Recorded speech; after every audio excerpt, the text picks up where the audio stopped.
military and focus on lethality and warfighting, how do you think the troops will react? Senator, I know the troops will rejoice. They will love it. They will love it. And we've already seen it in recruiting numbers. There's already been a surge since President Trump won the election of recruiting. The Army says do you think our military will surpass its and our military goals. will follow that order? Our military will follow that order, Senator. Gladly. Gladly, because they want to focus on lethality and warfighting and get all the woke, political prerogative, politically correct, social justice, political stuff out of the military.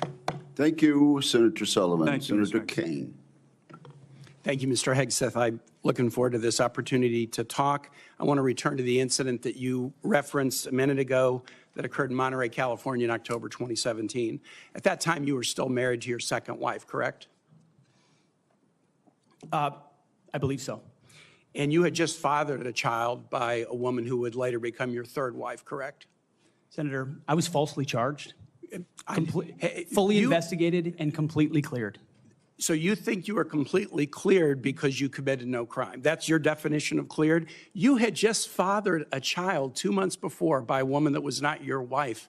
I am shocked that you would stand here and say you're completely cleared. Can you so casually cheat on a second wife and cheat on the mother of a child that had been born 2 months before, and you tell us you are completely cleared? Senator, how is that a complete clear? Senator, her child's name is Gwendolyn Hope Hegseth, and she's a child of God, and she's 7 years old. And she was, and you cheated on the mother of that child less than 2 months after that daughter was born, didn't you? Those were false charges. Well, it was fully investigated, and I was completely cleared. And I am so grateful for the marriage I have to this amazing woman behind me. You've admitted that you had sex at that hotel in October 2017. You said it was consensual, isn't that correct? Anything? You've admitted that it was consensual, and you were still married, and you just had a child by another woman. Again, how do you explain your judgment? Completely false charges against me. You fully investigated, and I was completely clear. You have admitted that you had sex while you were married to wife 2 after you just had fathered a child by wife 3. You've admitted that. Now, if it had been a sexual assault, that would be disqualifying to be Secretary of Defense, wouldn't it? It was a false claim then and a false claim now. If it had been a sexual assault, that would be disqualifying to be Secretary of Defense, wouldn't it? That was a false claim.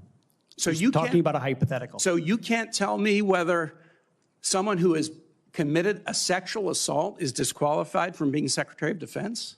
Senator, I know in my instance, and I'm talking about my instance only, it was a false claim. But you acknowledge, that you cheated on your wife and that you cheated on the woman by whom you had just fathered a child. You have admitted that.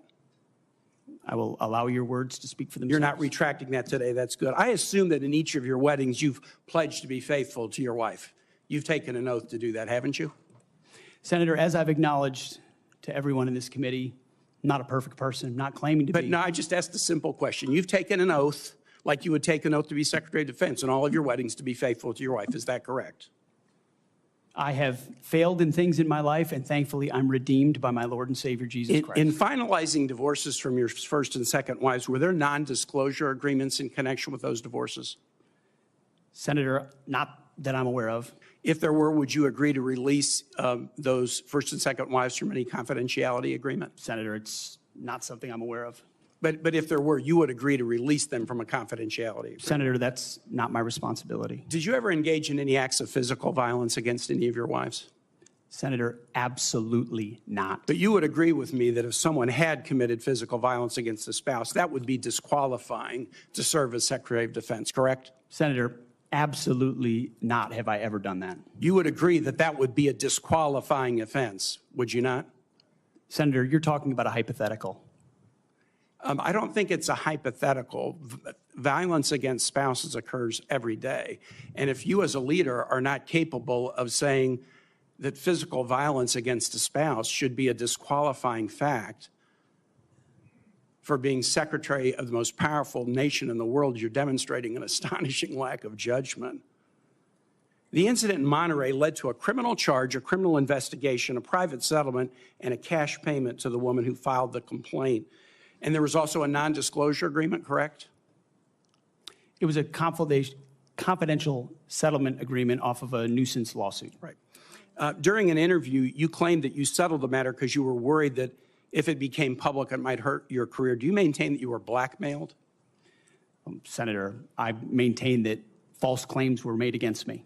And ultimately, Your attorney those used false the claims, phrase, I have the opportunity to attest my innocence in those false claims. But you didn't reveal any of this to President Trump or the transition team as they were considering you to be nominated for Secretary of Defense. You didn't reveal the action. You didn't reveal the criminal complaint. You didn't reveal the criminal investigation. You didn't reveal the settlement. You didn't reveal the cash payment. Why didn't you inform the commander-in-chief and the transition team of this very relevant event? Senator, I've appreciated every part of the process with the transition team. They have been open and honest with me. We've had great conversations between the two of us, and I appreciate the opportunity that President-elect Trump has given me. You chose not to reveal this, right? Because you knew it would hurt your chances. So you chose not to reveal this really important thing to the commander-in-chief and the transition team because you were worried about your chances rather than trying to be candid with the future president of the United States. Are there any other important facts that you chose not to reveal to the president-elect and his team as they were considering you to be Secretary of Defense?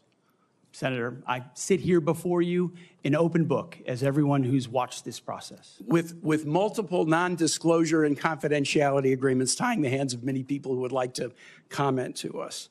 Much has been made of your workplace behavior as a leader of nonprofit veterans organizations and as a Fox News contributor. Were you fired from either of the leadership positions with the nonprofits? I was the leader. I was the CEO of Concerned Veterans for America and the executive director of Vets for Freedom. Were you fired from either and I of was them? never fired from a veterans organization. Do you have non-disclosure agreements with either of those organizations? Not that I'm aware of, Senator. Many of your work colleagues have said that you show up for work under the influence of alcohol or drunk.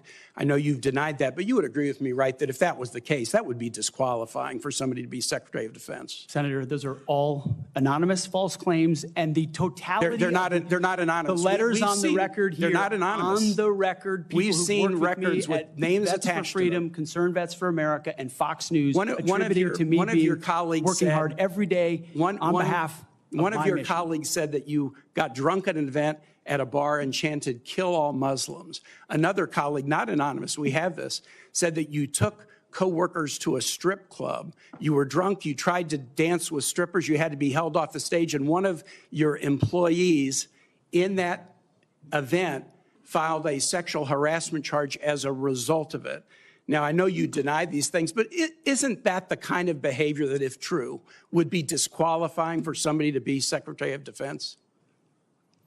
Senator, anonymous false charges. They're not anonymous. And I'll just conclude and say this to the chairman.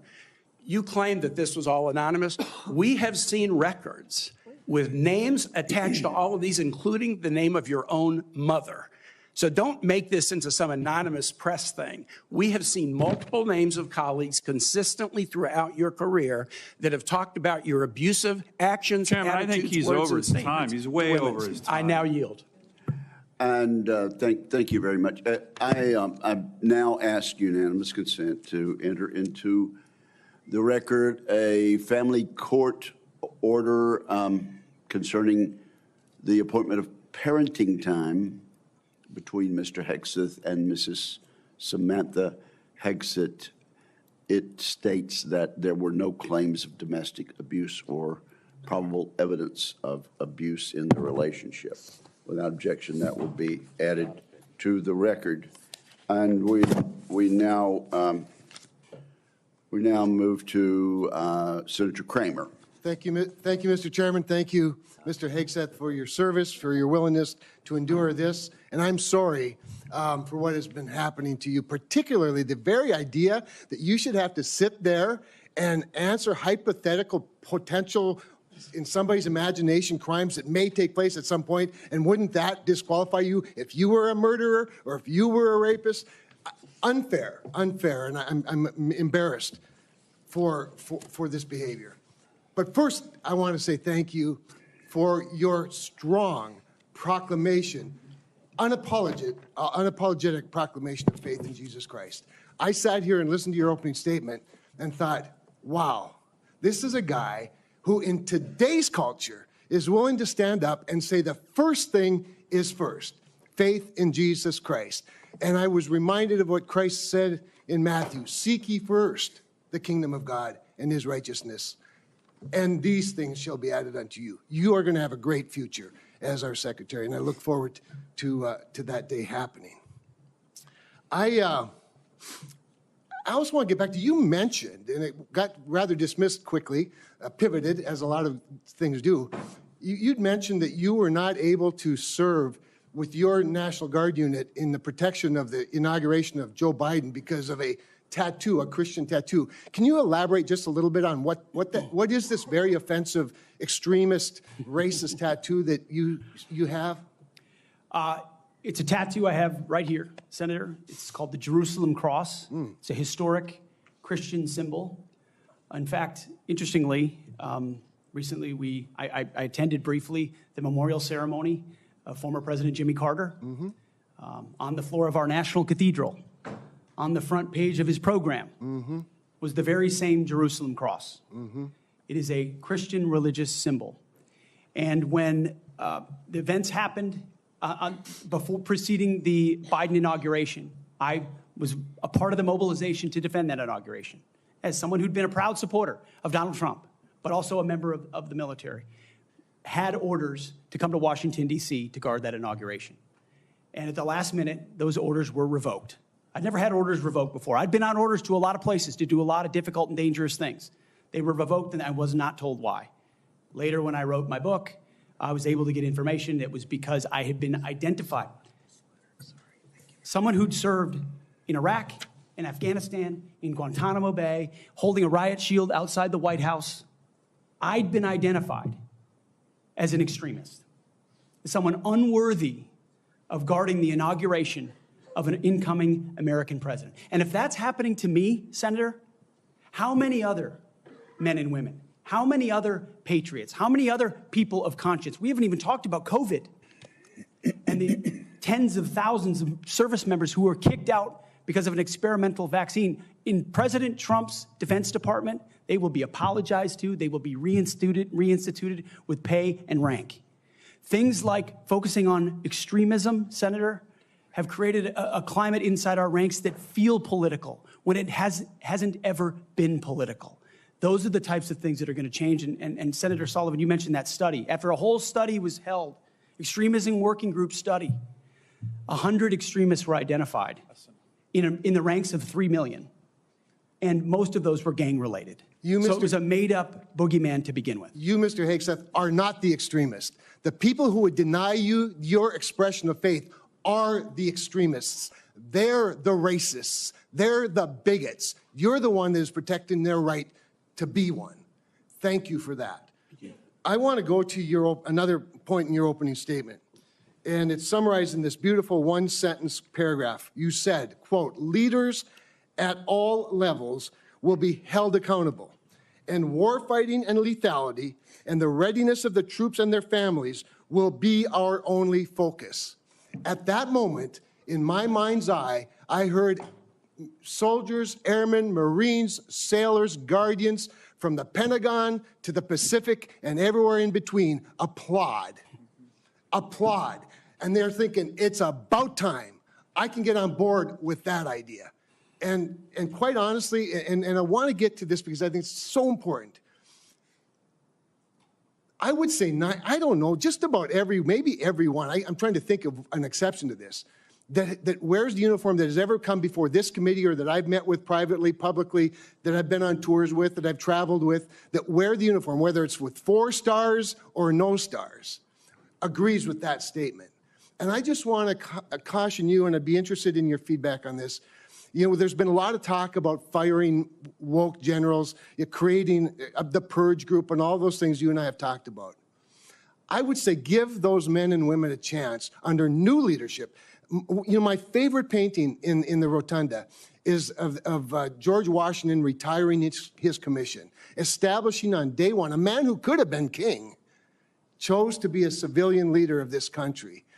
And I just would encourage you to trust them first and look forward to them saluting the civilian leadership of this country. So just maybe if you could spend a minute just elaborating a little bit about the wokeness, where it comes from, and who will be held accountable. The wokeness comes not from the uniform ranked, Senator, but from the political class. On day one, on January 20th, when President Trump is sworn in, he will issue a new set of lawful orders. And the leadership of our services will have an opportunity to follow those lawful orders or not. Those lawful orders will not be based on politics. They will be based on readiness, accountability, standards, and lethality. That is the process by which leaders will be judged. And accountability is coming, because everybody in this room knows if you're a rifleman and you lose your rifle, they're throwing the book at you. Mm-hmm. But if you're a general who loses a war, you get a promotion. That's not going to happen in Donald Trump's Pentagon. There will be real standards for success. Everyone from the top, from the most senior general to the most lowly private, will ensure that they're treated fairly, men and women, inside that system. I also just want to commend you for your answers to Senator Fisher's questions about nuclear deterrence, but I also appreciate the fact that you emphasize reputational deterrence, because deterrence is not a weapon system, it is an attitude, and you project an attitude of deterrence. Thank you. Thank you, Mr. Chairman. Thank you, Senator Kramer. Senator King. Thank you, Mr. Chairman. Mr. Hegseth, welcome to the committee. Thank you, Senator. You've made several references to your religion today. I share that devotion to Christianity, but I must say I've been reminded somewhat of Saul on his way to Damascus. You seem to have been converted over the last several weeks and several months. You wrote in your book just last year that, but if we're going to, this is the book, War on Warriors, but if we're going to send our boys to fight, and it should be boys, we need to unleash them to win. Later on, our boys should not fight by rules written by dignified men. Which is it? Is it only boys can fight? I mean, you've testified here today that you believe in women in combat, but you didn't just last year. How do you explain your conversion? Senator, my testimony is clear. Writing a book is different than being Secretary of Defense, and I look forward to leading the men and women of our military. And my comment there, Senator, was about the burdensome rules of engagement that members of our generation, men and women, have seen on the battlefield. And one thing President Trump changed in meaningful ways that led to meaningful developments on the battlefield.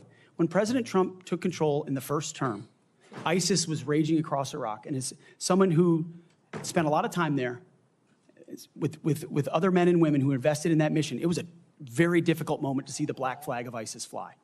And what President Trump did was untie the hands of warfighters. He changed the rules of engagement, untied the hands of warfighters, and allowed them to complete their mission and crush ISIS. It has not just tactical implications, operational and strategic implications, how you allow warfighters to go about winning and fighting their wars. President Trump understands that, and within the laws of war and the Uniform Code of Military Justice, we are going to unleash warfighters to win wars so that wars don't drag on forever, as our generation has seen. So are you rejecting Title 18 and Title 42, I think, also has provisions that incorporate the Geneva Convention and the laws of armed combat? Are you saying that those laws should be repealed? That is the law of the land right now. Senator, we have laws on the books from the Geneva Conventions into the Uniform Code of Military Justice, and then underneath that you have layers in which standard or temporary rules of engagement are put into place.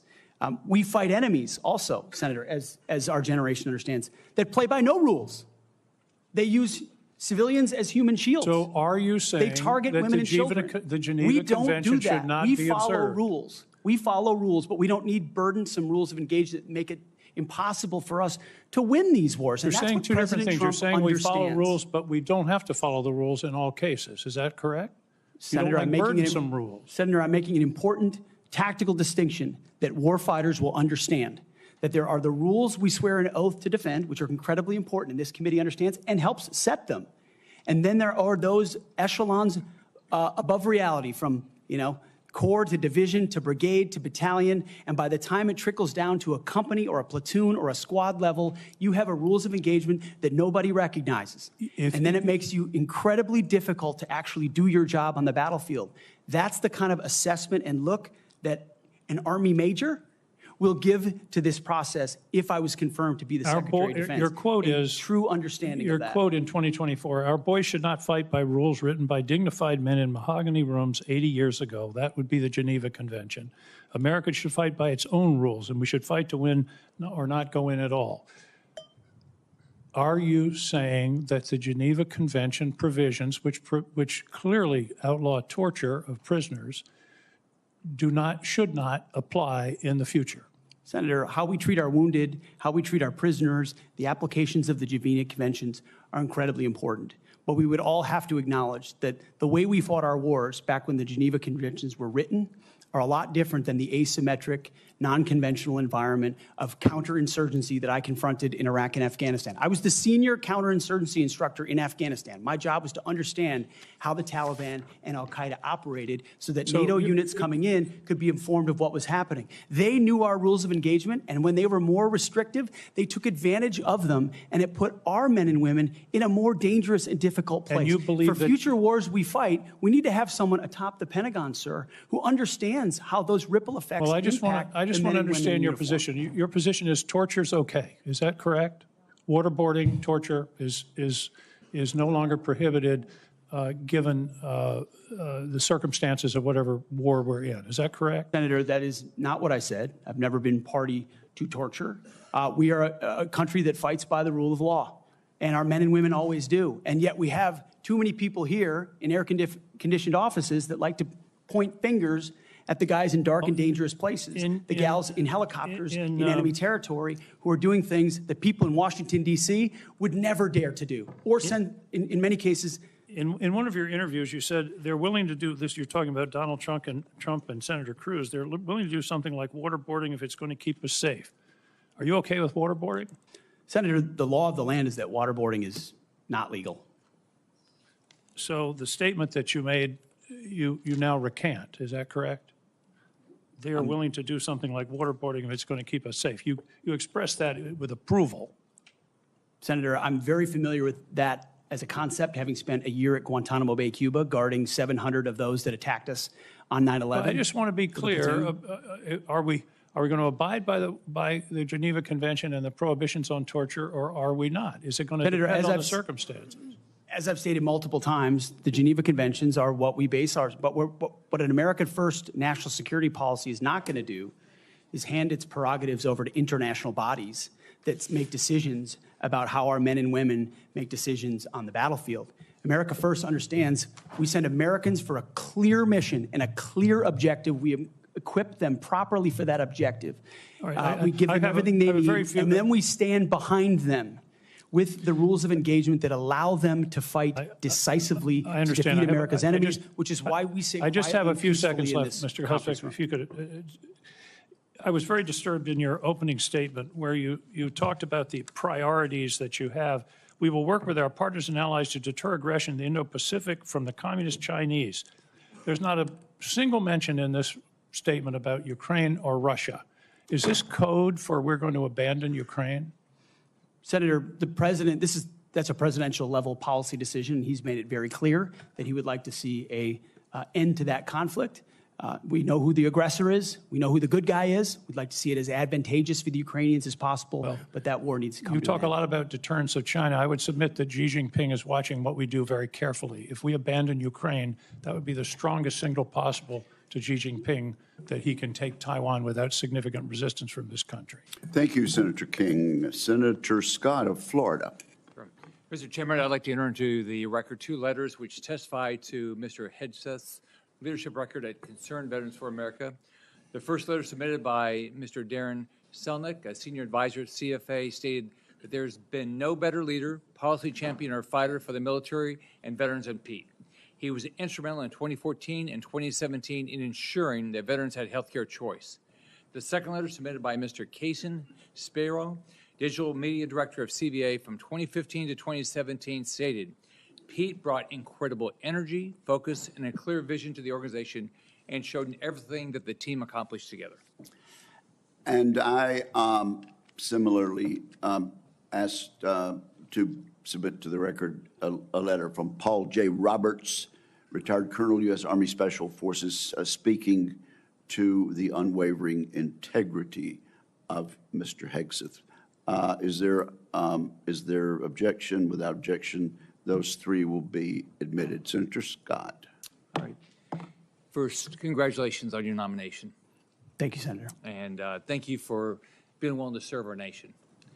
I served in the Navy. I'm really proud of my dad. He was crazy. He did all 4 combat jumps with the 82nd Airborne. He, after that, survived all that and fought in the Battle of the Bulge. And what they went through, it was hell. So I have a lot of respect for him and for everybody that puts on the uniform and serves in battle and has to lead people in battle, because being on a ship, that didn't happen to me, but I had a lot of friends that happened to, and it clearly happened to my dad. I've served on this committee for 6 years, 2 years under President Trump and the past 4 under President Joe Biden. I've seen how the Biden-Harris administration pushed the DoD to prioritize wokeness over being the most lethal military force in the world. It's our readiness, our national security, and our ability to recruit people who are willing to put their lives on the line for our country. Can you talk about some of the changes we can make to improve recruitment and rebuild our military into the most lethal force in the world? First of all, Senator, thank you for the question. Thank you for your time. I think the first and most important thing we could have done is elect Donald Trump as the new commander-in-chief, because past is prologue. Our warfighters understand what kind of commander-in-chief they're going to get in President Donald Trump, someone who stands behind them, someone who gives them clear missions, someone who ends wars decisively, and the issue of Ukraine was mentioned, and ensures new wars are not started. There was a minor incursion under Barack Obama into Crimea, followed by nothing under President Trump, followed by an all-out assault by Vladimir Putin into Ukraine under the Biden administration. That did not happen under Donald Trump. Donald Trump managed the Taliban. Under the Biden administration, Afghanistan collapsed tragically, ending in the lives of 13 at Abbey Gate, who we remember every single day, and no one was held accountable for that. Chinese spy balloons were flying over the country. None of that happened under Donald Trump, and our warfighters understand that. So there's no better recruiter, in my mind, for our military than President Donald Trump. My job is to come alongside him, should I be confirmed, and continue to emphasize his emphasis on warfighting, on getting anything that doesn't contribute to meritocracy out of how decisions are made inside the Pentagon. What gender you are, what race you are, your views on climate change, or whether you are a person of conscience and your faith should have no bearing on whether you get promoted or whether you're selected to go to West Point or whether you graduate from Ranger School. The only thing that should matter is how capable are you at your job? How excellent are you at your job? I served in multi-ethnic units in every place that I worked, every place that I served. None of that mattered. But suddenly we re-inject DEI and critical race theory, dividing troops into different categories, oppressor and oppressed, in ways that they otherwise just want to work together. That's why I've pointed out before, and I'll say it again, and because I'm sure it'll be quoted to me at some point. The dumbest phrase in military history is our unity is our strength. No, our shared purpose is our strength. Our shared mission is our strength. We are one DoD community of all committed to the same mission. Has nothing to do with your background. Has to do with what your commitment is to the country. And that is my solemn pledge to every single person that would put the uniform on, and reflects President Trump's priorities as well, Senator. Thank you. You know, we talked a little bit about the fact the Pentagon can't do an audit, all right? Can you talk about, and I mean, to me, I've run big businesses. It's all about accountability. If you want to get an audit done, you can get an audit done. You might get a letter saying hey, there's things you have to fix, but it all goes to accountability, and we haven't had it. So can you talk about how you bring accountability to the table, what you've done in the past, and what you're going to do with regard to bringing accountability to the Pentagon? I meant it when I said it in the opening statement, Senator. I know what I don't know. I know I've never run an organization of 3 million people with a budget of $850 billion. But what I do know is that I've led men and women. I've led people. And it's leadership of people and motivation of people and a clear vision of people where you build a team, cast that vision, empower people properly. I want smarter and more capable people around me than me. And you will get that at the department.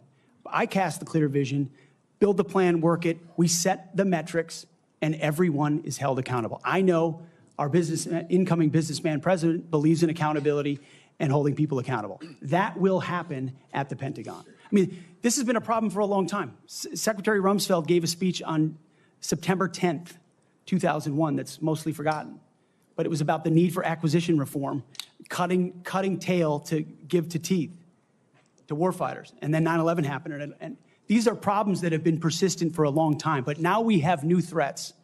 And we need the urgency of this moment. As you said, Mr. Chairman, the most dangerous moment we've been since the end of the Cold War and possibly since World War II. The urgency to do everything possible to get the capabilities into the hands of warfighters, Emergency Powers Defense Production Act, whatever it takes, and an audit is certainly part of it. Why do you want to do this? Why do you want to do this job? What drives you? You have 30 seconds. Because I love my country, Senator, and I've dedicated my life to the warfighters. People see me as someone who hosts a morning show on television. But people that really know me know where my heart's at. It's with the guys in this audience who've had my back, and I've had theirs. We've been in some of the darkest and most difficult places you can ever be in. You come back a different person.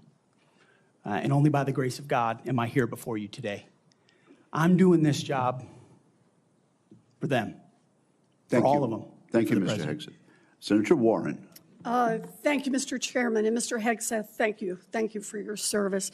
So if you're confirmed as Secretary of Defense, you will oversee our military, including about 250,000 women who currently serve on active duty in the Army, the Navy, the Air Force, the Space Forces, and the Marines. And I have serious concerns that your behavior toward women disqualifies you from serving in this role.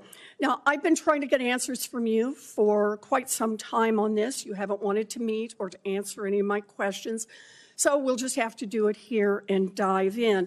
I want to pick up on some of the questions asked by Senators Shaheen and Gillibrand and Hirono, and I just want to make sure we have a list of some of the facts that I think are undisputed. I'm not going to talk about anonymous sources. I'm just going to quote you directly. We've got the video. We've got it in print. So going back to January 2013, you told a Fox News interviewer that women in the military simply couldn't measure up to men in the military, saying that allowing women to serve in combat roles would force the military to lower the bar.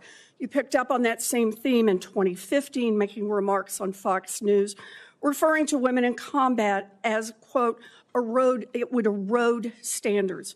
June 2024, you said on Ben Shapiro's podcast, quote, women shouldn't be in combat at all.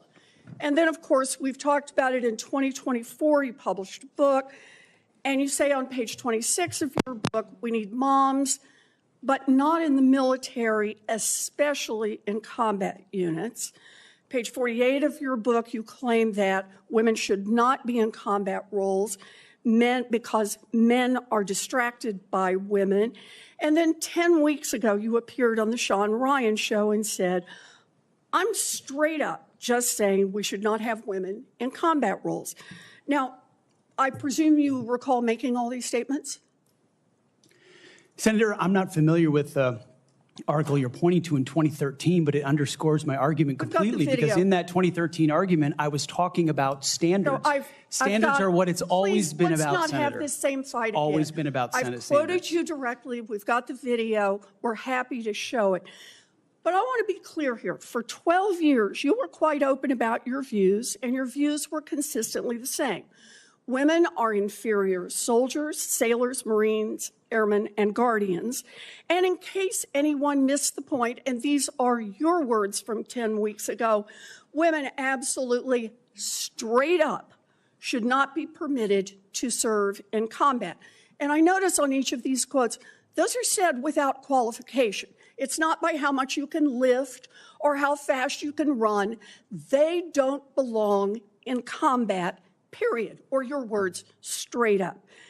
And then on November 9th, 2024, just 32 days after your last public comment saying that women absolutely should not be in combat, you declared that, quote, some of our greatest warriors are women, and you support having them serve in combat. Now, that is a very, very big about face in a very, very short period of time.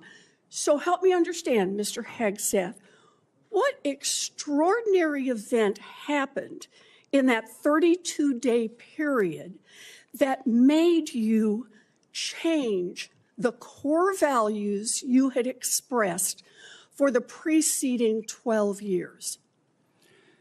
Senator, again, I very much appreciate you bringing up my comments from 2013, because for me, this issue has always been about standards. And unfortunately, because of some of the people that have been in political power for the last 4 years, priorities other than standards, lethality, and meritocracy have driven decision-making. I'm quoting you from the podcast.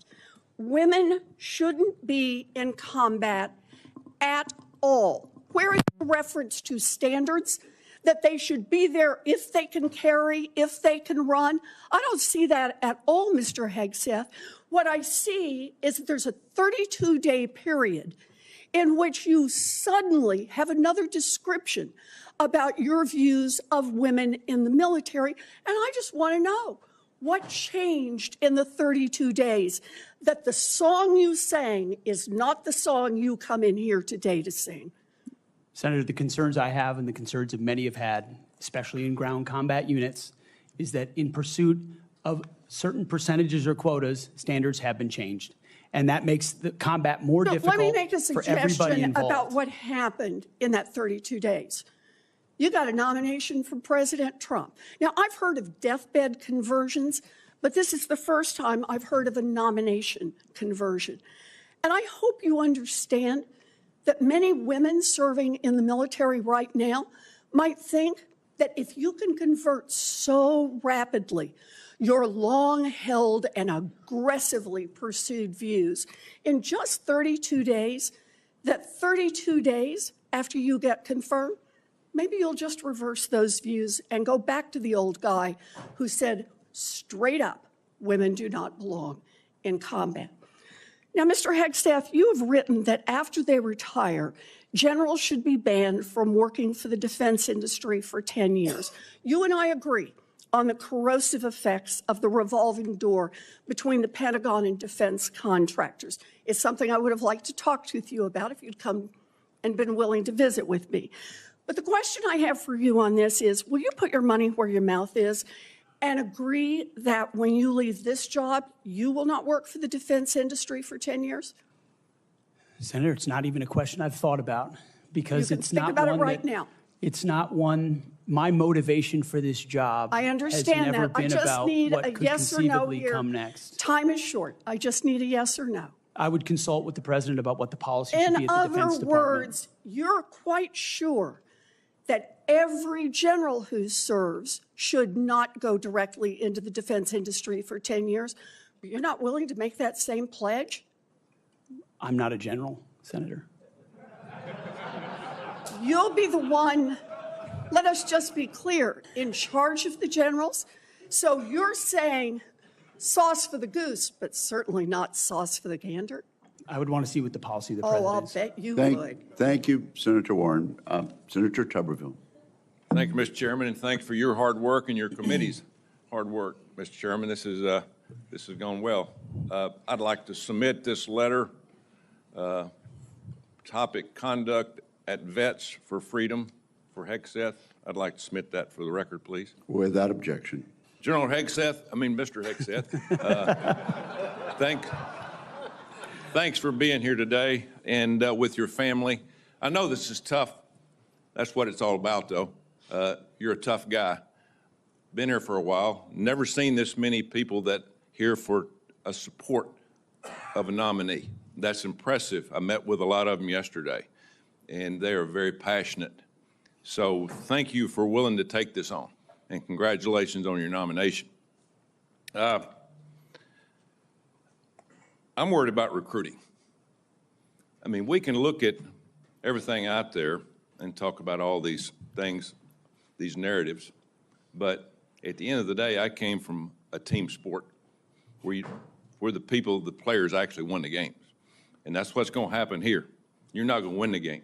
Now, you're going to set the precedent. You're going to get the blame or the credit, but there's going to be people that's going to be under you that's going to set the precedent for the future of our country. Now, the war games that we play on our computers with our adversaries right now, for us, it don't look good because our military, we're in trouble. Our whole country's in trouble. Thank God President Trump got elected November the 5th. We couldn't have kept down this same path. We could not, that could not happen. I met with a couple of generals this summer. Coach, we're spending more money on transgender restrooms than we are coverings for $100 million airplanes. That's not acceptable. We can't do that. That's not what this is about. Met with a couple of Navy SEALs not too long ago. They just got back from crawling around in the mud and the muck overseas, unknown places. Couldn't tell you where they've been, carrying a weapon, obviously protecting us and our allies. And the first week they're back, what'd they do? They had to go through a week of DEI training. Both are now out. They give it up. It was embarrassing to them of what they had to do. We've lost all sight of what we're doing in our military, lost all sight. It starts with leadership, and it starts with recruiting. Why would a young man, used to when I was growing up, if you couldn't afford to go to college, you had the opportunity to go to the military where you could learn a trade. You could learn, you could make a living for your family, and eventually possibly get an education. That was a good alternative. We've forgotten that. We've forgotten it. We can't give up on our young people. Young people are our number one commodity in this country, and they're the ones that's going to live and die for the freedom of this country in the future. So, again, thank you for taking this on. Recruiting. Our service academies are meant to serve as our primary commissioning source of officers. It now appears that they are a breeding ground for leftist activists and champions of DEI and critical theory. Now, not all, but some. And some is way too much. How are we going to eliminate this, Mr. Hegseth? How are we going to get this back on track to where we grow our leaders? I had a young man that forever he wanted to go to West Point. I got him a nomination, I got him accepted, and he turned it down. He says, Coach, I'm not getting involved with that mess. How are we going to overcome this? Senator, thank you for the question. And I think it comes down to leadership, clear leadership. From President Trump through me, should I be nominated? And that's what soldiers, sailors, airmen, Marines, and Guardians see, is clear leadership. It says, this is what we believe. This is the mission we're going to give you. Here's the equipment we're going to give you, and here's how we're going to support you. Because the military, at a lot of levels, Senator, has been for generations a family business. You know, my grandfather served, my father served, I served, my daughter served. That chain has started to break with generations of people my age and older talking to their kids and grandkids, wondering, pondering, do I want them to serve? Will my country use them responsibly? When that kind of doubt is cast, you get serious recruiting problems like we do right now. You get questions about whether I want my son or daughter to follow my path in West Point, which I've heard multiple times. Would I want my... And so you have to rip, root, and branch the politics and divisive policies out of these institutions and then focus them on creating and preparing actual future military leadership. West Point traditionally is focused on engineering, and rightfully so, because in our fighting forces across all services, we need the best and brightest minds in engineering, in addition to military studies. That's what I did at ROTC at Princeton, military science.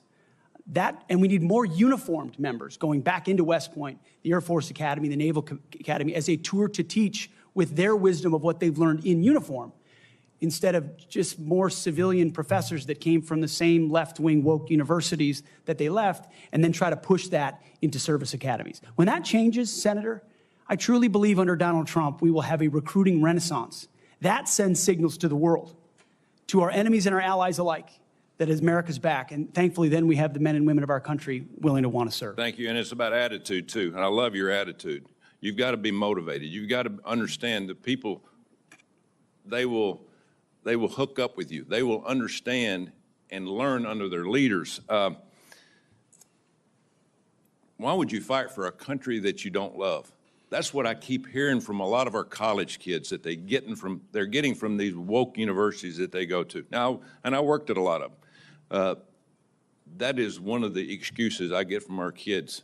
We've got to break that. Another one, according to the Pentagon, between 2001 and 2024, the number of civilian employees in the Office of the Secretary of Defense has nearly doubled from 1,500 to 3,000. Civilians on Joint Chiefs has increased from 191 to almost 1,000. Our military end strength goes down. Our staff numbers are exploding. What are you going to do about that? Senator, we're going to address that. We won World War II with 7 4-star generals. Today we have 44 4-star generals. There's an inverse relationship between the size of staffs and victory on the battlefield. We don't need more bureaucracy at the top. We need more warfighters empowered at the bottom. So it's going to be my job working with those that we hire and those inside the administration to identify those places where fat can be cut so it can go toward lethality. Thank you, Senator Tuberville. Senator Peters. Thank you, Mr. Chairman. Mr. Hegseth, welcome to this committee. Thank you. You know, we have far too much partisanship in our country right now. I think it's eating away at the fabric of what has always made this country great, about bringing people together from all sorts of backgrounds, all sorts of experiences. And we know that in our motto, together as one, we are strong.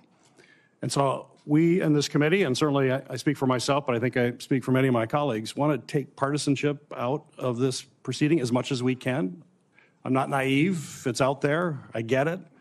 But we've got to try to take that out.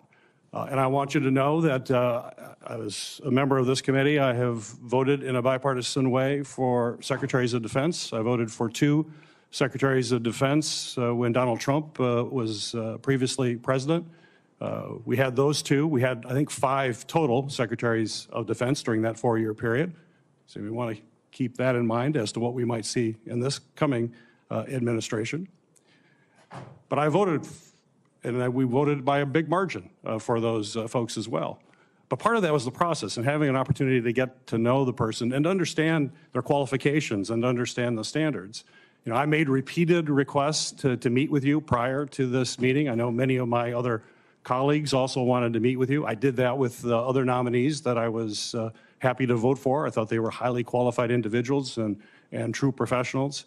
And yet I could never get a meeting with you. Was there a reason you were afraid to have one-on-one meetings with some of my colleagues before the hearing? Senator, I know there was a great deal of outreach to multiple offices. Schedules get full. There's a lot going on. I was ready. And I welcome the opportunity, pending ready. my schedule, to have an opportunity to sit down. I was ready. It would have been so much better to have that opportunity to talk beforehand. I think that's a big mistake, and it doesn't set us on a good course when you refuse to meet with people and have a professional conversation about the huge challenges that we face at the Department of Defense. My colleagues, the folks who introduced you and others, the chairman has mentioned about the management of the DoD is a concern, cost overruns, delays on weapon systems. We need strong management at the Department of Defense, first and foremost.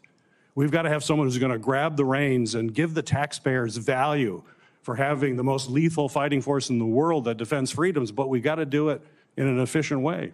I've heard about the jobs you've had in the past. Let's just talk about qualifications. I know you had 2 previous positions. How many people reported to you in those positions? Senator, at Vets for Freedom, we were a small upstart. Our focus was just the number, working please. on Capitol Hill, going back to the battlefield Just to the support number. warfighters. Just the number, please. We probably had 8 to 10 full-time staff and lots of volunteers. So you had 8.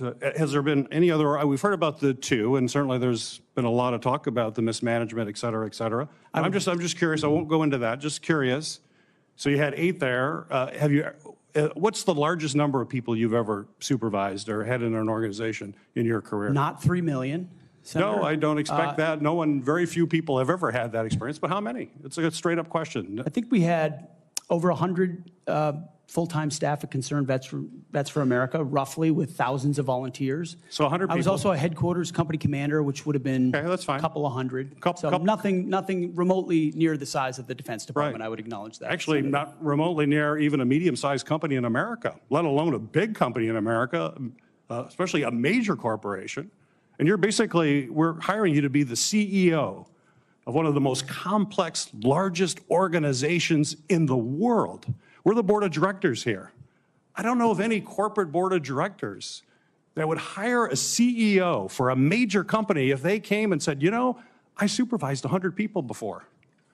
They'd ask you, well, what kind of experiences you had? We need innovation. Can you give me an experience or your actual experience of driving innovation in an organization? Give me an example of where you have done Oh that. my goodness, Senator, absolutely. At Concerned Veterans for America, we created the Fixing Veterans Healthcare Task Force, a bipartisan task force that never been done before, to create policy, to drive policy change on Capitol Hill that organizations fought ferociously against. We got the VA Accountability Act passed and the Mission Act passed in a way that a nonprofit of our size, Right. veterans Okay. organization, We appreciate has it. never done. And Thank that's you. testified in all the letters Thank that we you. put forward to the committee, which are on the Okay, record. I have limited time. Thank you for that.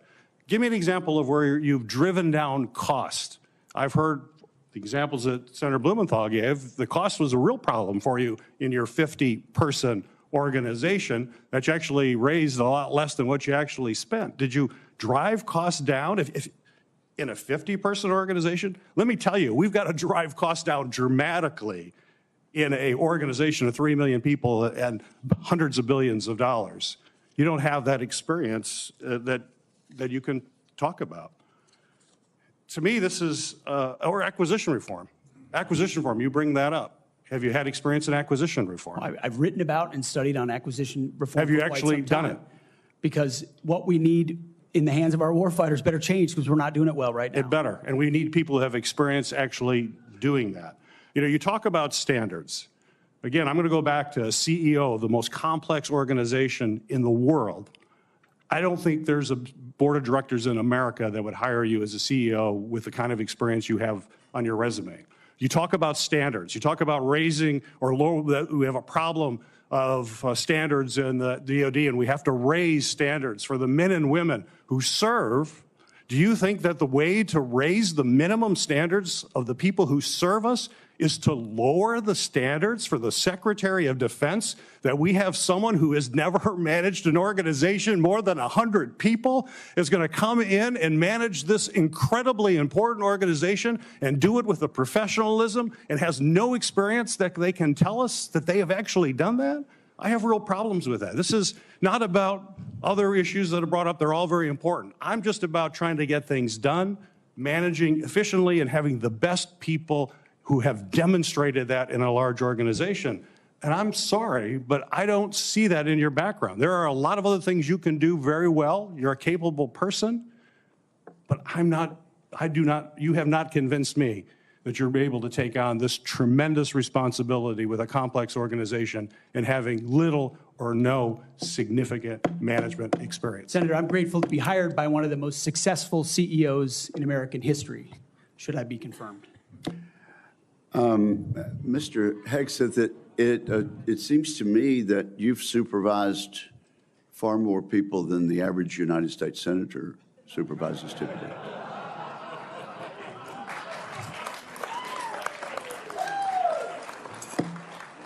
And Except for former governors, Mr. Chairman. Senator Mullen, I understand you are yielding back your time and do not wish to ask a question.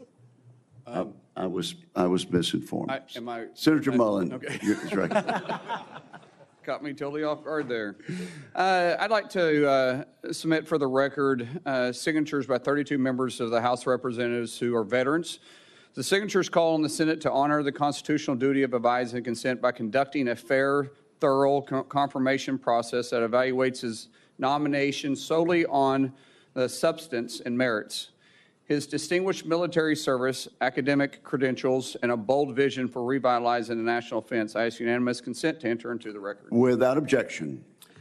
There's a lot of talk going about talking about qualifications and then about us hiring him if we are the board. But there's a lot of senators here I wouldn't have on my board because there is no qualifications except your age, and you got to be living in the state and you're a citizen of the United States to be a senator. Other than the fact we got to convince a lot of people to vote for us. And then when we start talking about qualifications, for if you're qualified for it. Could the chairman tell me what the qualifications are for the Secretary of Defense? Mr. Chairman, could you tell me what the qualifications are for the Secretary of Defense?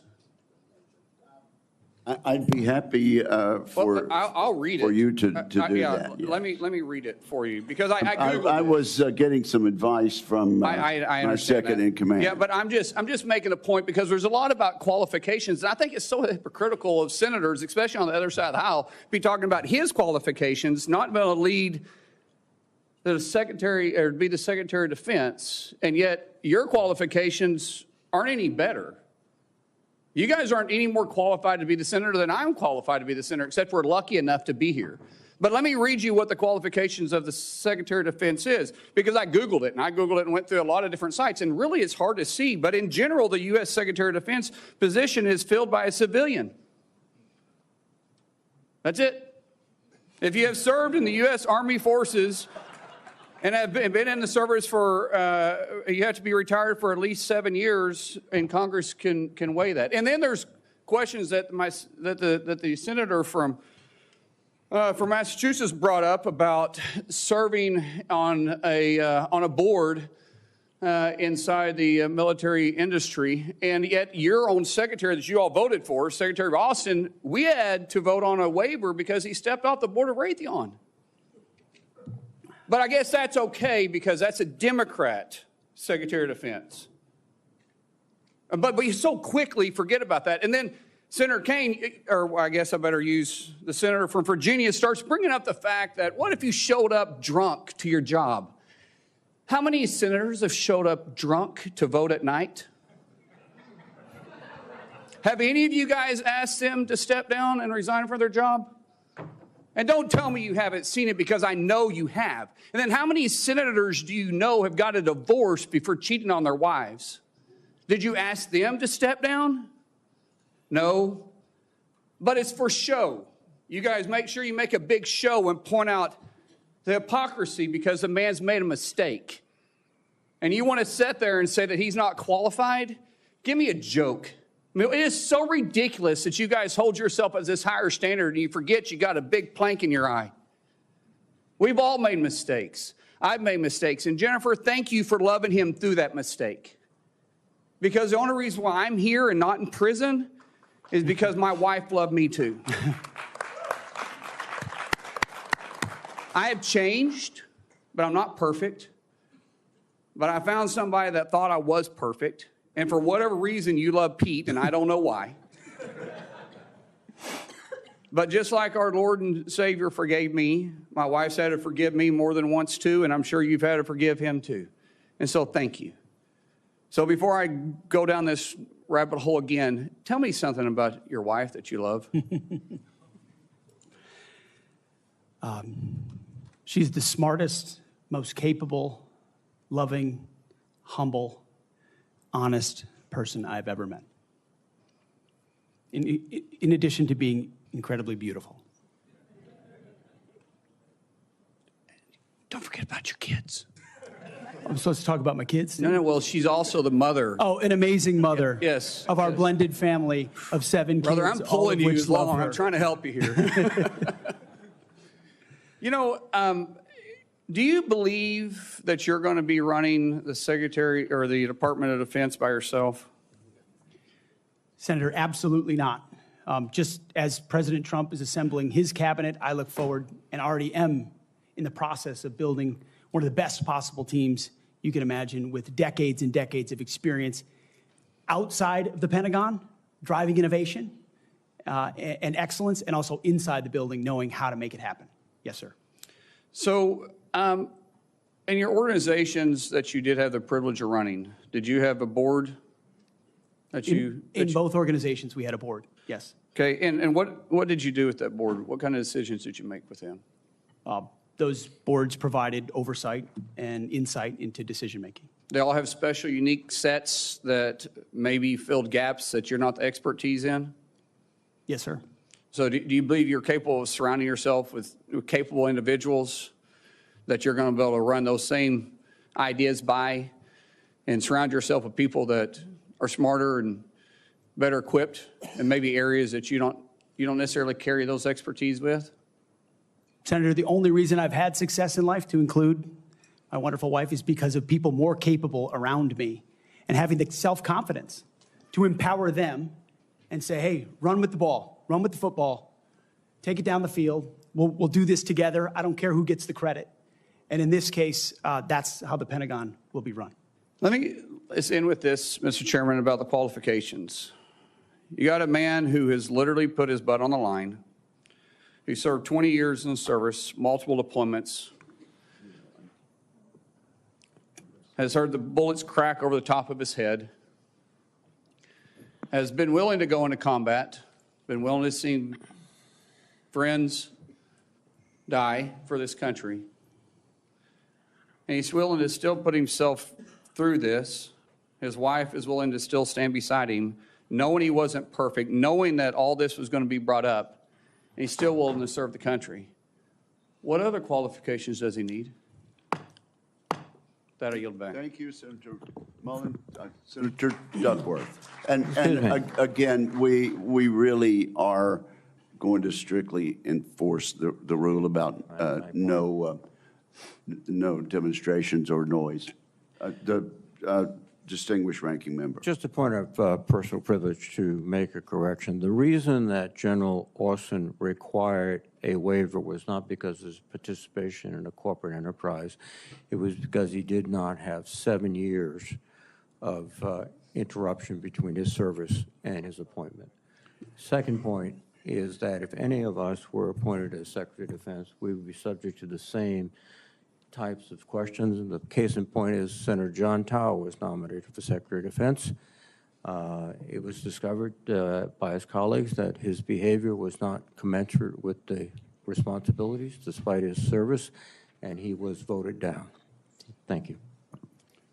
Thank you, Mr. Chairman. Senator Duckworth, you are recognized. Thank you, Mr. Chairman. And also, Secretary Mattis had to have this waiver as well. Mr. Hegseth, this hearing is about whether you are qualified to be Secretary of Defense, and one of the qualifications, to answer my colleague's question, is to actually win the votes of every member of this committee and to be confirmed by the United States Senate. And you need to convince us that you're worthy of that vote, because the people of the state of Illinois voted for me to be their senator so that I could cast that vote when it comes to picking who is going to be the next Secretary of Defense. This hearing now seems to be a hearing about whether or not women are qualified to serve in combat, and not about whether or not you are qualified to be Secretary of Defense. And let me just say that the American people need a SecDef who's ready to lead on day one. You are not that person. Our adversaries watch closely during times of transition, and any sense that the Department of Defense that keeps us safe is being steered by someone who's wholly unprepared for the job puts America at risk, and I am not willing to do that. With that in mind, Mr. Hegseth, I want you to try to explain to the American people, this committee, who have to vote for you, and to our troops who are deployed around the world, why you are qualified to lead the Department of Defense. We already know that you've only led as large as a 200-person organization. We already know that you so badly mangled a budget that after you left, they had to bring in a forensic accountant to figure out what went wrong, and that the largest budget you ever managed was about $18 billion. You know, that is about 51,560 times lower than the Department of Defense budget of $825 billion. $16 million is 51,568 times smaller than the defense budget. Please describe to me, Mr. Hegseth, you talk about DOD passing an audit. Please describe to me a time or an organization when that you led underwent an audit, because you say you're going to hire smarter people than you to run this audit. I'm not asking you to be an accountant. I want you to be able to tell me what kind of guidance will be given to those employees, what will happen whether or not you pass that audit. Have you led an audit of any organization, yes or no? I don't want a long answer, yes or no. Have you led an audit of any organization of which you were in charge? Senator, in both of the organizations I ran, we were always completely fiscally responsible. Yes or with the no, money did that you we lead had. an audit? And the way yes my or leadership no, has did you lead been an audit? stated Yes or has no? been completely What are you afraid of? You mischaracterized. can't answer this question. Yes or no, did you lead an audit? Do you not know this answer?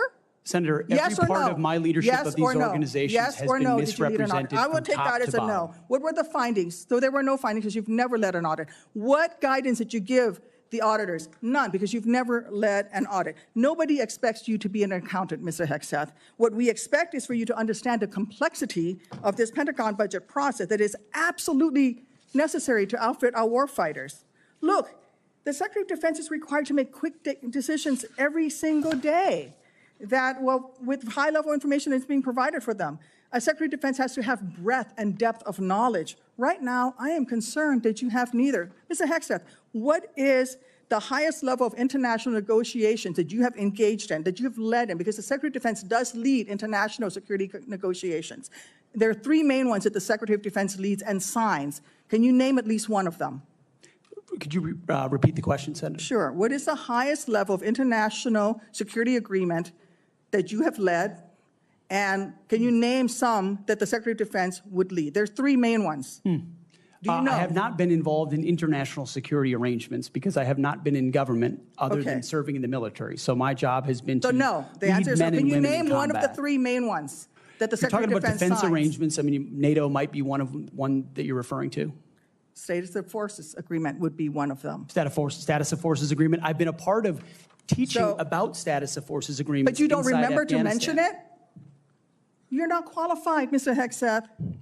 You're not qualified. You talk about repairing our defense industrial complex. You're not qualified to that. You could do acquisition and cross-servicing agreements, which essentially are security agreements. You can't even mention that. You've done none of those. You talked about the Indo-Pacific a little bit, and I'm glad that you mentioned it. Can you name the importance of at least one of the nations in the ASEAN, and what type of agreement we have with at least one of those nations? And how many nations are in ASEAN, by the way? I couldn't tell you the exact No, you amount of couldn't, nations because in you've that, not but I even know we have bothered to allies do- in South Korea and Japan and in AUKUS with Australia, and trying to work Okay. on submarines with them. Mr. and data Hegseth, transfers none with of those them. countries We are have in allies ASEAN. across. None of those three countries that you've mentioned are in ASEAN. I suggest you do a little homework before you prepare for these types of negotiations. Listen, Mr. Hegseth, we ask our troops to go into harm's way all the time. We ask them to go into harm's way. And this behind me is a copy of the Soldier's Creed, a copy that usually hangs over my desk here in the Senate, and you should be familiar with it. It's the same copy that hung over my desk at Walter Reed every single day that I woke up and fought my way back because I wanted to go back and serve next to my buddies who'd saved my life. This same copy, these words are repeated over and over and over again. And let me read out two things to you, two sentences. I will always place the mission first, and I am disciplined, physically and mentally tough, trained and proficient in my warrior task. Mr. Hegseth, our troops follow these words every single day, and they man up and they pack their rucksacks and they go to war. And they deserve a leader who can lead them, not a leader who wants to lower the standards for himself or raising the standards for other people. And by the way, our troops already meet the standards. We ask troops to man that ship, fight that fire, fly that helicopter until their very last breath. And they do that every single day. They cannot be led by someone who's not competent to do the job. How can we ask these warriors to train and perform the absolute highest standards when you are asking us to lower the standards to make you the Secretary of Defense simply because you are buddies with our president-elect? And by the way, he has filed for bankruptcy 6 times. I'm not quite sure he's the kind of CEO you want to refer to as a successful businessman. Let me make it clear. You can't seem to grasp that there is no U.S. military as we know it without the incredible women that we serve. Women who've earned their place in their units. You have not earned your place as Secretary of Defense. You say you care about keeping our armed forces strong and that you like that our armed forces are meritocracy, then let's not lower the standards for you. You, sir, are a no-go at this station. Thank you, Senator Duckworth. I would like to submit for the record a letter submitted by Mr. Brian Marriott that says anyone who would claim that Pete mismanaged funds at Vets for Freedom is ignorant of the facts. Without objection, it will be admitted to the record. Senator Budd. Thank you, Chairman Wicker, and congrats on your chairmanship of this committee. I want to thank you for your leadership and your handling of this today. I think you're doing a great job. So I want to also submit, for the record, a letter submitted by Mr. Daniel Catlin, the former operations manager at Vets for Freedom. Mr. Catlin's letter states that Mr. Hegseth and Mr. Catlin conducted weekly meetings to meticulously review every dollar that the organization spent. Pete's hands-on approach and dedication to financial responsibility ensured that Vets for Freedom operated within its budget. Mr. Catlin's letters also states that Pete treated his staff with the utmost respect, regardless of race or gender. So I ask unanimous consent to enter this into the record, Mr. Chairman. Without objection, so ordered. Thank you. Mr. Hegseth, congratulations on your nomination. Thanks for appearing before the committee today.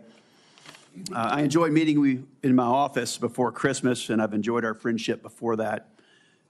You know, you stated in your advanced policy questions that the American people need to be informed, engaged, and inspired to join our military. I wholeheartedly agree with that. And we also have a problem, though, with obesity and falling academic standards. It's very concerning. And we've talked about that before. So if confirmed, how would you approach increasing the number of Americans eligible to serve in the military, but without lowering standards?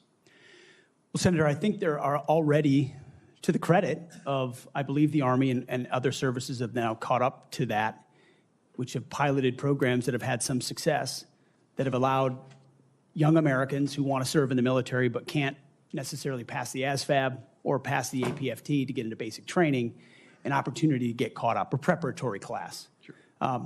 Unfortunately, yes, we do have a problem of obesity in our country, not necessarily something that if I'm confirmed, Secretary of Defense is able to address. But I do think leading from the front matters.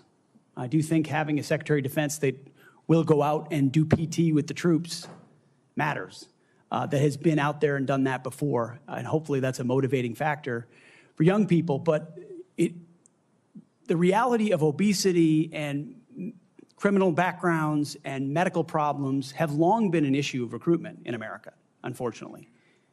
What changed is the perception of military service because of the condition of the services, and frankly, because of, in some ways, the way our schools don't teach young people to love the country anymore. And if you don't love the country, why do you want to serve that country? That's a deeper problem.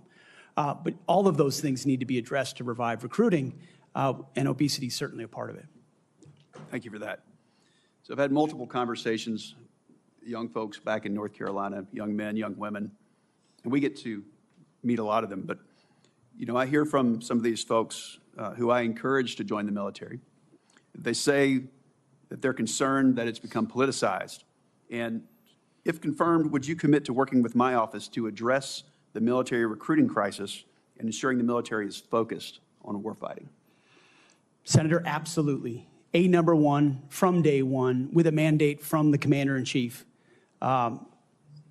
who received that mandate when Americans spoke out loudly and said, we want peace through strength, we want America first foreign policy, and we don't want political ideology driving decisions inside our Defense Department. That was clear. It's an infection that the American people are acutely aware of, which the men and women in this room have lived firsthand. I've lived it firsthand.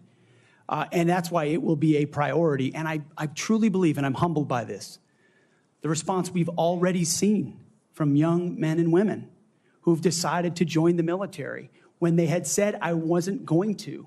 But seeing a Commander-in-Chief, Donald Trump, reassured them. Seeing the possibility, if confirmed, of a Secretary of Defense that would have their back reassured them. And so in the first couple of months after President Trump's election, we have already seen, the numbers are there, a recruiting surge in all the services that I would welcome the opportunity to continue.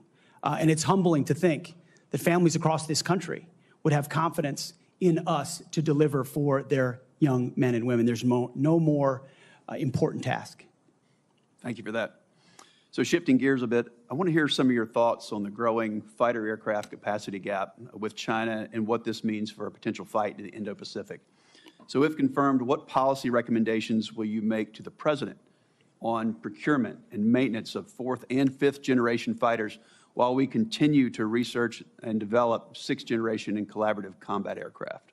Senator, that's a very important conversation, one that I've been looking at a great deal. A lot of it, just to be clear, involves classifications and understanding precisely cost and capabilities, including capabilities of enemy systems, both not just 4th and 5th, but potential 6th generation, which we've already seen a prototype released from the Chinese. That's a dangerous development, considering at least the publicly understood condition of NGAD, which I look forward to the opportunity to looking underneath the hood on that. But ensuring 4th and 5th are capable and upgraded as necessary will be a part of our contingency. But when you look at what's happening in the Indo-Pacific, say operability, range is going to matter because it's such a large battle space. That will all factor in decisions that are made. And that's where I feel, frankly, a little bit liberated, is that I didn't work at Lockheed or any number of, pick a defense contractor. I didn't mean to point one out in particular. Pick any. I haven't. I don't have a special interest in any particular system or any particular company or any particular narrative. I want to know what works. I want to know what defeats our enemies, what keeps us safe, what deters them, what keeps our enemies up at night. Whatever that is, I want more of it, and I want to invest in it. And I know that's the view that President Trump has as well. Thank you. You know, some have commented recently about the need to eliminate immediately a manned aircraft. So I'd say maybe one day, but that day's not now, and certainly not before 2027, especially in the Indo-Pacific. So if confirmed, will you commit to work with my office in this committee to ensure the proper mix of fighters, manned and unmanned? I look forward to working with you on that, Senator, because unmanned will be a very important part of the way future wars are fought. Just the idea of survivability for a human being drives cost and time in ways that unmanned systems do not. But I look forward to that conversation, Senator. Thank you, Senator Budd. I now recognize Senator Reed for a unanimous consent request. Mr. Chairman, I would ask unanimous consent that 2 letters be submitted for the record. One letter is signed by numerous organizations, including the Government Accountability Project, the other signed by several organizations, including the Truman National Security Project. Without objection, so ordered. Now, Senator Kelly, Senator Rosen got here after the gavel went down. Do you really want to go ahead of her? I am going to defer to my good friend and colleague, Senator Rosen, That from is the a really great good, state of Nevada. Really good decision. Senator Rosen, you are recognized. And thank you, Senator Kelly. I owe you one. Thank you, Chairman Wicker, Ranking Member Reed, for holding this hearing. And Mr. Hegseth, I appreciate your service and your willingness to serve again. However, I am deeply disappointed that you would not agree to meet with me, as other members have said on this committee prior to this hearing, as is the precedent for this committee and others. So let me tell you a little bit about what I would have talked about had you made yourself available prior to the hearing. Nevada is home to the premier aviation training ranges for both the Air Force and the Navy, the largest ammunition depot in the world, and the only place in the country where we are able to verify the reliability of our nuclear stockpile without the need for explosive testing. The Nevada National Guard is one of the only few units across the country with the mission of fighting wildfires. That's for another hearing. And currently activated to fight the devastating fires around Los Angeles in support of our neighbors. We therefore play a critical role in our national security, and the person who holds the position of Secretary of Defense matters greatly to Nevada service members and our military equities. But every single person who serves in the military, we've talked about, my colleagues, esteemed colleagues, have talked about recruitment and retention. One day, they will become a veteran. So my veterans and the folks who are serving active duty now are concerned about what you think. DOD does not have jurisdiction over Nevada's 200,000 plus veterans, but I am interested in your views about the service members once they've transitioned out of the military, given the influence you would have while they're in service if confirmed. In 2019, on a segment of Fox and Friends, you said that veteran service organizations, VSOs, I'm going to quote, encourage veterans to apply for every government benefit they can ever get after they leave the service. You stated you don't want to, quote, be dependent on government assistance from the VA based on injuries or illnesses that might have arisen from your military service. So I'm just going to ask you a few yes or no questions about veterans, understanding you don't have jurisdiction, but this is important to our morale, it's important to our recruitment, and is important to our retention, and it is important to how we respect others in this country. So yes or no, please. Do you believe that VSOs are wrong to support veterans in obtaining the benefits that they have rightfully earned and deserved when they signed that line like you did for your service? Senator, yes or veterans no, please. deserve the benefits they've earned. I have been in many battles with traditional veteran you would service agree that organizations over differences of opinion about how to deliver those services, yes or including no? Veterans Do you believe Choice, VSOs are wrong? which is VSOs is a very broad term. We were a VSO also, ma'am. But some of those services took a traditionally should they be able to help approach.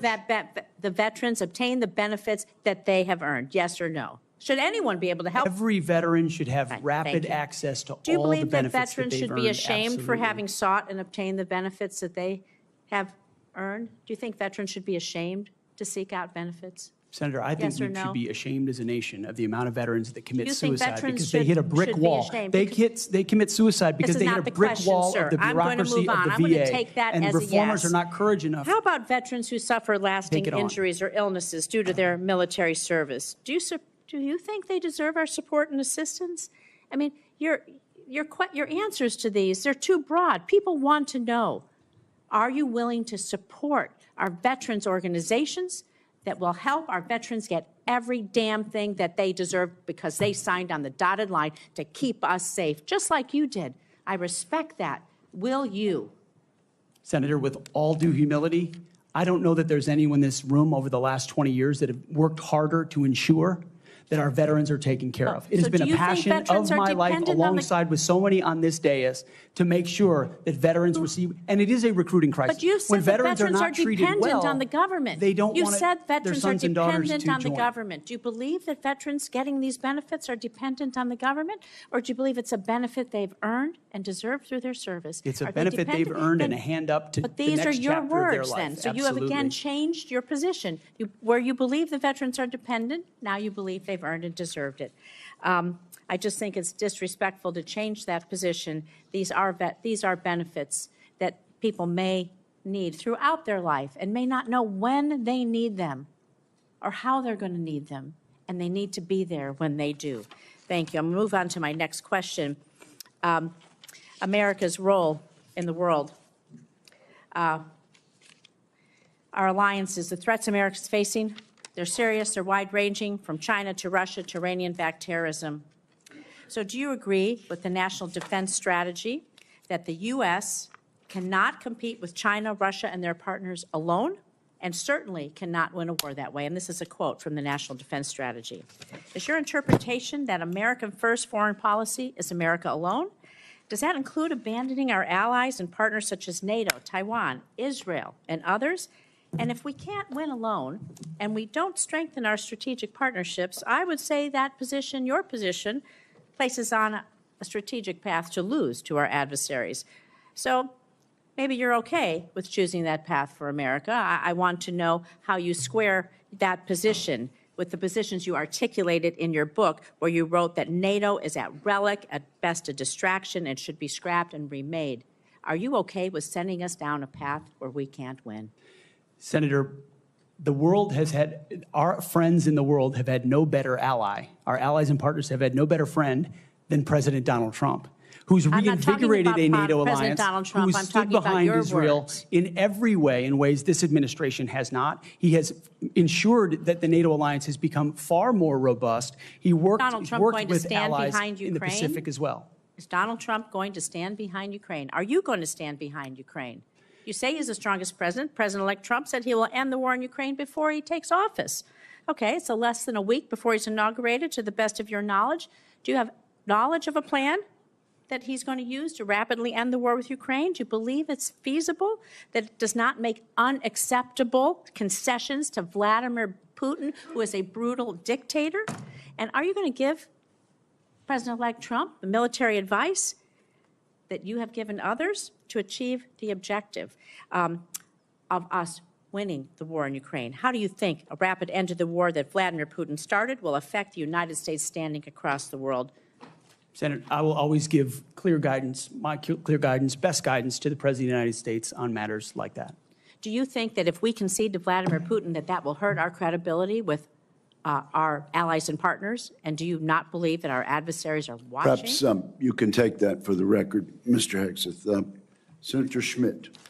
Thank you, Mr. Chairman. I'd like to submit for the record a letter submitted by Mr. Christopher Ahn, the former Director of Operations for Vets for Freedom. Mr. Ahn, his letter states that the suggestion, quote, the suggestion that funds were misused for personal gain, lavish parties, or other improper purposes is categorically false. Throughout my time working with Pete Hegseth, he consistently demonstrated exceptional integrity and leadership. I asked unanimous consent to enter this letter into the record. Without objection, so ordered. Senator Schmidt. Thank you, Mr. Chairman. Mr. Hegseth, good to see you here today. Thank you for your service. Thank you, Senator. And your willingness to serve. I also want to thank you for your clarity in articulating the vision you have for the Department of Defense in restoring an ethos, a warrior ethos, which is in stark contrast to the ethos we've seen the last 4 years, which is of weakness and wokeness. And I want to drill down on a few things specifically and exactly how we've gotten to where we've gotten with recruiting and morale. DEI. There's been a little bit of discussion about this, but for those watching at home, DEI is not about giving everybody opportunity. It is rooted in cultural Marxism. The idea that you pit the room, any room, with oppressor versus oppressed. It's race essentialism, and it is poison. It has no business whatsoever in our military. I think the American people have spoken loudly and clearly about this. They're tired of this. They're tired of woke ideology. And to my Democrat colleagues on the other side, if you haven't picked up on that, you missed the plot. Because that's what November 5th partially was about. And so let's talk specifically about some of these DEI programs that have been funded. In our academies, specifically the Air Force Academy, it was advised as disfavored language to refer to your mom and dad as mom and dad. Okay? Dear mom and dad, I'm writing home. Don't say that. That's insane. We're all just people. You can't say that either. And in an effort to police this, in a 1984 Orwellian novel, there was actually an eyes and ears program to rat on your fellow students who might say mom and dad. Or just say, in a tough situation, you know what, we're all just people. Can't say that. This wasn't limited, by the way, to our academies. The Secretary of the Air Force, our current Secretary of the Air Force, in a memo from August of 2022, thought we had too many white officers, advocated for quotas. And if you crunch the numbers, that meant that 5,800 white officers who've worked really hard should be fired. In the United States of America, I don't know how we got here. And by the way, the Air Force isn't alone here. The Navy sort of touted a drag queen influencer. This stuff is insane. And people wonder why recruiting has dropped off. And let me just go through a few numbers, then I want to get your comments on how we fix this, because it's gone completely off the rails. In 2022, the Army missed their recruiting goal of 60,000 soldiers by over 15,000. In 2023, the Navy missed their recruiting goals by over 7,000. In 2022, the Air Force couldn't meet their standards, their numbers, even though they lowered their standards. They've lowered their standards to meet numbers they still can't get to. Mr. Hegseth, we got to fix this. I think what you've demonstrated today is that you have the talent and the ability and the desire to fix it. How are you going to fix it? Well, Senator, thank you for the question. First and foremost, up front, you have to tear out DEI and CRT initiatives, root and branch out of institutions. 100%. And then you have to put in Army, Navy, and Air Force secretaries and others, civilian positions at the helm, who are committed to the same priorities that the President of the United States is, and if confirmed, the Secretary of Defense will be. Send a clear message that this is not a time for equity. Equity is a very different word than equality. Equality is the bedrock of our military. Men and women, duty positions in uniform, black, white, doesn't matter. We treat you equally based on who you are in the image of God as an individual. and we all get the same bad haircuts. You're not an individual, you're part of a group. Equity prescribes some sort of an outcome based on differing attributes that we have that divide us. What skin color are you? What gender are you? And then infuse that into institutions which manifest in things like quotas, formal or informal, which does what to morale? Sends it in the tubes. And it makes people feel like they're being judged by something other than how good they are at their job, which is poisonous inside institutions. So on top of this recruiting crisis, that wasn't enough for this administration. During the COVID hysteria and in their attempt to fire 100,000 people who worked for bigger companies because they didn't get the COVID shot, or to mask 5-year-olds, they decided also to make this a central plank in their policy at the Pentagon. 8,000 well-trained, so we got a recruiting crisis, 8,000 well-trained men and women were fired. Will you commit today, Mr. Hegseth, to recruit these folks back, to give them back pay, and give them an apology from the United States government for how they were disrespected? Senator, I will commit to this because the Commander-in-Chief has committed to this, that not only will they be reinstated, they will receive an apology, back pay, and rank that they lost because they were forced out due to an experimental vaccine. Thank you, and I'm a limited time, but I just want to say, for all the talk of experience and not coming from the same cocktail parties that permanent Washington is used to, you are a breath of fresh air. And again, if you weren't paying attention to what this election was all about, it was about the disruptors versus the establishment. And the American people have had enough of business as usual for the same people that we line up for these same jobs who give us the same results. We need somebody who's going to go in there and fight for innovation, fight for change. I think you're that person, and I appreciate your willingness to sit here and listen to some of these undignified attacks. It's ridiculous. Thank you. Captain Mark Kelly, you're recognized. Thank you, Mr. Chairman. Congratulations on your chairmanship. I want to make a request to the committee that we have a second round of questions.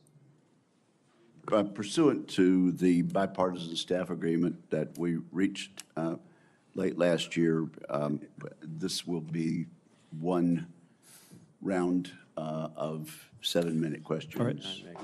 Thank you. Thank you, Mr. Chairman. I'll be happy to recognize my colleague, Mr. Reed. I think it's important to note for the record that when Secretary Hagel was here, we had 3 rounds of questioning. When Secretary Carter was here, we had 2 rounds of questioning. And I cannot recall any time where I have denied, as the chairman, a member to ask for a second round and receive the second round. So we are, I think, violating the principles of the committee, and I just want to go on the record. And your comment is noted. Thank you. Mr. Hegseth, thank you for being here today. Thank you for your service to this country. Thank you, Senator. Few nominees come into this room with all the necessary experience to do this job, to be Secretary of Defense. We get that. It's a reflection on just how big of a job this is. What I want to understand is whether or not you bring any of the necessary experience that this job requires. And here's where I'm concerned. Senator Coleman, in introducing you, and this is a quote, he said, "He has struggled and overcome great personal challenges," unquote. You walk in here saying that you've had personal and character issues in your past, including heavy drinking, which you wrote about. And you said, and this is a quote from you, that you said, "I sit before you as an open book." Yet you haven't actually said